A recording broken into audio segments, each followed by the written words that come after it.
Voilà, avec nous pour en parler, Grégoire de Villepoix. Bonsoir, merci d'être avec nous. Vous êtes rédacteur en chef de Melty Steel. Les méthodes sont nombreuses pour les anonymes pour se faire remarquer. Vous devez avoir sans arrêt, comme moi d'ailleurs, des tas de gens qui vous contactent en disant on veut faire Secret Story. C'est sans fin. On a nos boîtes mail qui se remplissent tous les jours. Sur Melty.fr, par exemple, dès qu'on fait des articles sur de la télé-réalité, par exemple l'article sur le casting qui s'est ouvert hier, il y a des gens qui viennent poster des commentaires qui donnent sur leur blog. Et il y a, je pense, je me rappelle plus son nom, il s'appelle Tony. Il s'appelle Tony Applewhite, voilà, et il a soi-disant un projet SS qui va le rendre médiatique bientôt, donc Secret Story. Secret Story, oui, pardon, j'ai eu peur. Là, il n'a pas peur de la confusion.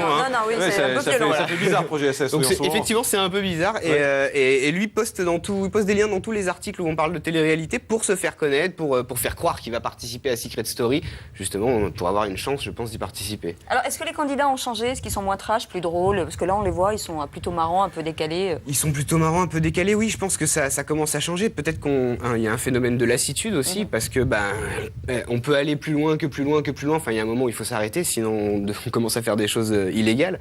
Donc, est-ce qu'ils sont prêts à tout aujourd'hui encore? Est-ce qu'ils sont prêts à tout aujourd'hui? Je sais pas. Peut-être moins maintenant. C'est-à-dire, il y a 2-3 ans, justement, Jérém Star, Michael Vendetta, ce phénomène-là où vraiment, là, ils se sont dit, on fait tout et n'importe quoi pour être connu, ça va marcher. Je pense que ça commence à baisser. On commence à dire qu'il faut se faire remarquer autrement, se différencier peut-être. Christian Blachasse, vous comprenez tous ces gens qui ont envie comme ça Non, parce que je ne fais pas partie de la même génération, mais peut-être que j'aurais 18 ans aujourd'hui, je me dirais, je voudrais devenir Morandini. Je sais pas, Non, mais vous disiez tout à faire de la l'heure. télé-réalité. Vous disiez tout à l'heure, il faut être audacieux. Est-ce que c'est une forme d'audace, finalement? Oui, on peut dire que c'est une... Oui, il faut être un peu extraverti en tout cas, et c'est jamais tellement mauvais de l'être, sauf que, attention, des illusions, quoi. C'est ça, moi, qui me fait peur pour ces gens-là, c'est qu'ils rêvent, ils sont dans l'utopie, ils sont dans le monde des bisounours, et puis un jour, ils en prennent plein la gueule, et puis là, pour se relever, c'est très dur. Voilà. On va dire des choses clairement, Grégoire. C'est vrai que la plupart des gens qu'on a vus là, ils disent tellement qu'ils veulent faire Secret Story qu'ils n'y seront pas. C'est évident. Puisque de toute façon, à partir du moment...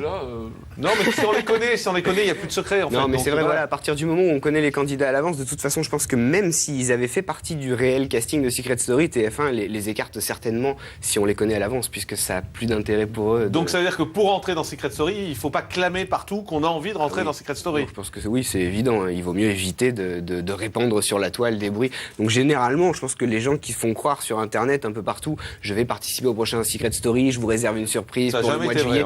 C'est jamais vrai. Nous, on n'a jamais eu de vérification en direct. Il y a eu Alexandra Paressant, Jérém Star qui disait l'année dernière, je vais, en espérant que peut-être il allait, mais... Du coup, ils surfent sur leur vague, enfin sur cette vague pour faire parler d'eux. C'est bien aussi. Oui, c'est une façon... intelligent. C'est intelligent. Aujourd'hui, il faut dire que j'ai refusé l'accès à Secret Story. Oui, c'est ça. Vous avez refusé, c'est vrai que Christian. Moi, j'ai refusé 10 fois.